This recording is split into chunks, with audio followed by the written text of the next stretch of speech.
Salam alaikum, bonjour ou bonsoir les amis. J'espère que vous allez bien partout où vous vous trouvez. En tout cas, c'est ce que je vous souhaite. Et pour le meilleur de toutes les situations, bien entendu. Bienvenue sur votre chaîne Bled Maralibia qui attend comme toujours vos encouragements qui nous font beaucoup de bien. Merci pour vos gentils commentaires, pour vos précieux conseils, ainsi que pour vos compliments. Mais n'oubliez pas de vous abonner pour rester tout simplement informé. N'oubliez pas non plus de faire abonner tous les gens que vous connaissez et qui sont autour de vous. الأصدقاء نتمنى تكونوا بخير وعلى خير. أهلا بكم في قناتكم بلاد مغاربية. Et cette séquence vidéo vient vers vous pour évoquer tout simplement ce fameux tunnel maritime entre le Maroc et l'Espagne dont l'Union européenne soutient à fond le projet. En effet, après avoir été remis aux calendes grecques à plusieurs reprises, ce projet du tunnel qui reliera l'Espagne au Maroc sous le détroit de Gibraltar a été finalement réinscrit à l'agenda, puisque les deux pays, Maroc et Espagne, ont validé lors de la dernière réunion de la commission mixte hispano-marocaine les études menées depuis 2009 par la société espagnole en charge des études, CCGSA, et son homologue marocaine, la SNED, sans oublier pour autant que tous ces investissements sont très encouragés par les grandes institutions internationales, dont la directrice générale du Fonds monétaire international en personne, et qui considère que le Maroc est l'endroit idéal pour les assemblées de ce FMI avec la Banque mondiale. Rappelons aussi que dans 4 mois seulement, la communauté financière internationale tout entière se retrouvera dans cette ville ocre qu'est Marrakech pour les réunions annuelles des deux prestigieuses institutions internationales, FMI, Banque mondiale. Cependant, chers amis, revenons tout d'abord à cette fameuse réalisation de ce projet de tunnel sous Gibraltar qui demande plusieurs contributions.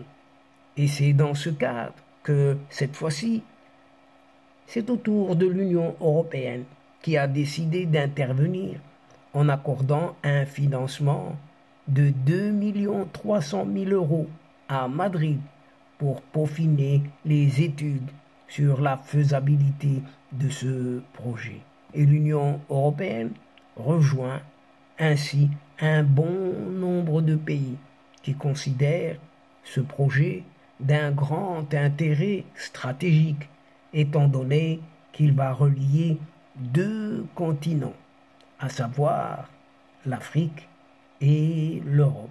Excusez quand même du peu. En tout, ce projet bénéficie du soutien non seulement de l'Union européenne, du Royaume-Uni, de la Chine et des États-Unis. Il est aussi dans le viseur d'autres pays asiatiques tels que le Japon, les Émirats arabes unis et aussi l'Arabie saoudite, puisque ce sont là des pays qui y voient une opportunité pour participer au financement d'un projet stratégique au grand potentiel. Concernant les institutions financières cette fois-ci, le tunnel bénéficie d'un certain soutien d'une certaine Banque mondiale, aussi de la BAD, cette Banque africaine de développement, mais aussi la BID, la BID, cette banque islamique de développement, ainsi de la banque arabe. Et le tunnel, ce tunnel Maroc-Espagne, le début des travaux prévus entre 2030 et 2040. Et il faut dire que ce projet, sorti des tiroirs, devient de plus en plus faisable. En effet, depuis plusieurs mois, une étude de faisabilité a été lancée par le gouvernement espagnol et ce projet consiste en la réalisation d'un tunnel ferroviaire sous la Méditerranée afin de relier Gibraltar au Maroc. Cet ouvrage sera dédié au transport de marchandises, à la circulation des personnes et aux télécommunications. Il longera ainsi une distance d'environ 40 km. La récente réunion de la commission mixte hispano-marocaine a décidé de l'élaboration d'une stratégie globale et d'un plan de travail sur une période de 3 ans. Toutefois, la réalisation du tunnel ne commencera pas de sitôt et le lancement des travaux est programmé donc entre 2030 et 2040. Le projet comporte 2 tunnels à voie unique, chacun d'un diamètre d'environ 7,90 m et d'un autre tunnel de service cette fois-ci, qui est lui de 6 mètres de diamètre. Et donc, chers amis, c'est dans ce cadre de multi-investissement au Maroc que la directrice générale du Fonds monétaire international, Kristalina Georgieva, a affirmé dans une vidéo diffusée samedi dernier sur Twitter que le Maroc, pays carrefour entre l'Afrique, le Moyen-Orient et l'Europe, constitue l'endroit, entre guillemets, idéal pour la tenue des prochaines assemblées annuelles du Fonds monétaire international et de la Banque mondiale. Elle déclare, fière de retourner au Maroc, un pays carrefour entre l'Afrique, le Moyen-Orient et l'Europe, l'endroit idéal pour nos assemblées annuelles prévues du 9 au 15 octobre à Marrakech, écrit Kristalina Georgieva dans un tweet suivi du hashtag Marrakech 2023, accompagnant la vidéo enregistrée devant les remparts de Shelah à Rabat, où elle entame une visite officielle.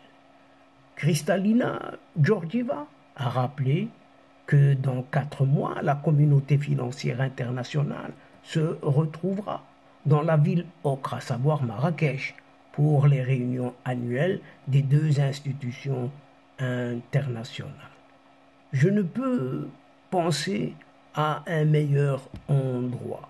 Le Maroc est un pays qui relie l'Afrique au Moyen-Orient et l'Europe, un carrefour, un endroit où les idées fleurissent, un pays doté d'une culture riche de grandes traditions, d'une économie forte et dynamique, mais avant tout un pays béni de gens merveilleux, a ajouté cette directrice générale du Fonds monétaire international dans cette capsule qui cumule déjà des milliers de vues quelques heures après sa mise en ligne.